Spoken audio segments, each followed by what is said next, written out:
Labour card योजना यानी मजदूर कार्ड धारकों के लिए ये योजना है। देखते हैं क्या फ़ायदा है कि मजदूरों के लिए बड़ी खुशखबरी, लेबर कार्ड धारकों को मिलेंगे ये लाभ। कौन कौन से लाभ मिलेंगे देखते हैं कि पहला लाभ है कि 5 लाख का स्वास्थ्य बीमा। यदि आप मजदूर कार्ड बनाते हैं तो 5 लाख तक का स्वास्थ्य बीमा। बच्चों की शिक्षा के लिए छात्रवृत्ति, यानी शिक्षा हर बच्चे का अधिकार है और सरकार ने इसे सुनिश्चित करने के लिए मजदूर कार्ड धारकों के बच्चों को 50,000 प्रति वर्ष, 50,000 एक साल की छात्रवृत्ति प्रदान करने की घोषणा की है। ये राशि बच्चों की पढ़ाई एवं उनकी लागत को कवर करेगी और सीधे बैंक खातों में ट्रांसफ़र की जाएगी। कौशल विकास प्रशिक्षण, मजदूरों को आत्मनिर्भर बनाने के लिए सरकार ने गुप्त कौशल प्रशिक्षण की शुरुआत की है। इस प्रशिक्षण के दौरान मजदूरों को नए कौशल सिखाए जाएंगे जिससे वे अपने रोजगार के अवसर बढ़ा सकेंगे। इसके साथ ही उन्हें प्रशिक्षण के दौरान दैनिक भत्ता भी दिया जाएगा।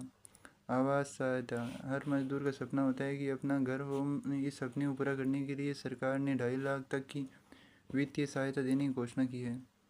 बेटी की शादी के लिए सहायता, मजदूर कार्ड धारकों को बेटी की शादी के लिए 1 लाख तक की आर्थिक सहायता प्रदान की जाएगी। वृद्धावस्था में पेंशन, 60 वर्ष की आयु के बाद मजदूरों को 3,000 प्रति माह की पेंशन भी दी जाएगी। इस पेंशन के बारे में हम आगे बात करेंगे। ऑफिशियल नोटिफिकेशन कौन सा है, कैसे काम करना है, वो भी बताएंगे आपको। पहले ये देखिए कि मजदूर कार्ड के लिए आवेदन कैसे करें। कि पहले आपको सरकारी पोर्टल पर जाना है, न्यू रजिस्ट्रेशन पर क्लिक करना है, अपनी व्यक्तिगत जानकारी भरनी है। ये भी हमको बताएंगे कि कहाँ पर क्लिक करना है, कहाँ पर क्या करना है। वैसे ई मित्र पर जाकर भी आप भरवा सकते हैं फॉर्म, नॉर्मल है वो तो।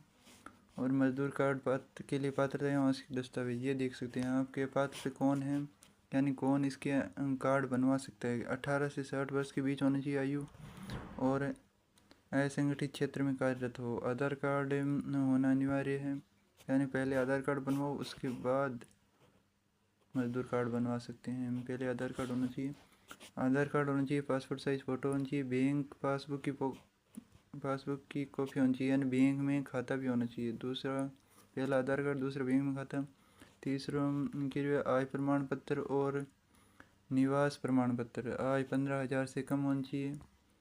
मजदूर कार्ड से जुड़े सुझाव एवं सावधानी, मैं बता रहा था कि मजदूर कार्ड बनने के बाद जो 60 वर्ष होने के बाद जो पेंशन मिलती है 3,000 रुपये प्रति माह है, तो वो कैसे मिलती है। उसके लिए पहले 18 से 60 वर्ष के बीच आवेदन करना होता है। वो एक स्कीम है भारत सरकार की जो आप इस वेबसाइट पर देख सकते हैं, labor.rajasthan.government.in।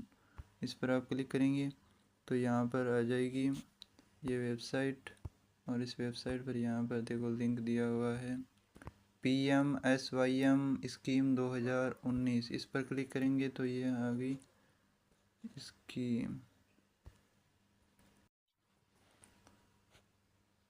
ये ऑफिशियल नोटिफिकेशन है, इसके अंदर आप देख सकते हैं कि ये योजना कब से शुरू हो गई है। 15 फरवरी 2019 से शुरू हो गई है। इस योजना का संक्षिप्त नाम प्रधानमंत्री श्रम योगी मानधन योजना है। और इसकी परिभाषाएं दी हुई है यहाँ पर। पेंशन निधि, यानी पेंशन के बारे में दिया हुआ है। योजना के लाभ दिए गए हैं।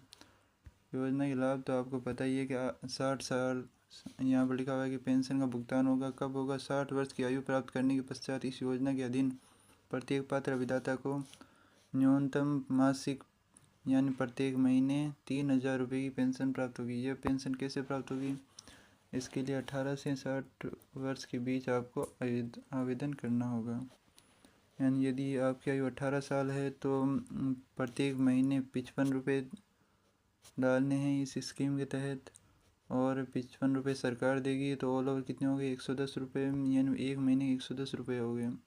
तो ऐसे करते करते जब आप पूरे 60 साल तक 55 रुपये डालने हैं। यदि 19 साल है तो आपकी आयु, तो 19 साल के बाद शुरू करना है, और 58 रुपये प्रति माह है आपको डालने हैं। और यदि आपकी आयु ज़्यादा हो गई है, 40 साल हो गई है, तो हम 200 रुपये डालने हैं 60 साल तक, और 200 रुपया सरकार देगी। ऑल ओवर कितने हो गए, 400 रुपये महीने का हो गए। ये 60 साल तक चलेगा और इसके बाद आपको पेंशन मिलना शुरू हो जाएगी। तो इससे फ़ायदा भी है। और यदि ये बोल रहे हैं कि पात्र अभिदाता की मृत्यु पर परिवार को क्या मिलेगा भाई, क्या पेंशन प्राप्त करने के दौरान यदि किसी पात्र अभिदाता की मृत्यु हो जाती है तो उसका पति या पत्नी, यानी पति की मृत्यु हुई तो पत्नी ले सके, पत्नी की मृत्यु हुई तो पति ले सके, उसके अलावा कोई नहीं ले सकता है। यहाँ पर लिखा हुआ है कि केवल पति और पत्नी ही बीच में आदान प्रदान कर सकते हैं, और वो भी कितना के जितनी भी पेंशन बाकी है उसका 50%। और यदि ये बोल रहे हैं कि 60 वर्ष के बीच, 60 वर्ष से पहले, पूर्ण होने से पहले यदि कोई कारणवश इसे रोकना चाहता है इस योजना को, तो रोकने पर क्या होगा कि आपने जितने भी रुपए अभी तक जमा कराए हैं और उसका ब्याज, ये बोल रहे हैं कि उन पर अर्जित ब्याज आपको दे दिया जाएगा और आप इस योजना को छोड़ सकते हैं। यानी आपका कोई भी प्रकार का घाटा नहीं होने वाला इस योजना के तहत। यानी जितने रुपए आपने बचाए हैं वो आपको वापस मिल जाएंगे। और यदि निरंतर चालू रखते हैं 60 साल तक तो आपको 3000 रुपये की पेंशन मिल जाएगी। ये बहुत बढ़िया है। ये सब कब होगा, मजदूर कार्ड बनवाने के बाद ही होगा। मजदूर कार्ड बनवाएं उसके बाद ये सब हो सकता है। तो मजदूर कार्ड बनवाने के लिए ई मित्र की सहायता ले सकते हैं आप। और तो बता दिया मजदूर कार्ड बनाने के लिए क्या क्या चाहिए, आधार कार्ड चाहिए, और तो क्या चाहिए, आधार कार्ड चाहिए बस, और एक आय प्रमाण पत्र भी चाहिए, क्योंकि यहाँ पर लिखा हुआ है कहीं पर कि आय कितनी होनी चाहिए, 15,000 से कम होनी चाहिए। मैंने पढ़ा तो था, कहाँ है। तो ऐसी ही जानकारी प्राप्त करने के लिए इस चैनल को फॉलो करें, क्योंकि इस चैनल पर जो भी जानकारी आपको प्राप्त होती है वह एकदम ऑफिशियल नोटिफिकेशन ही आपके बारे में बात की जाती है, बिना किसी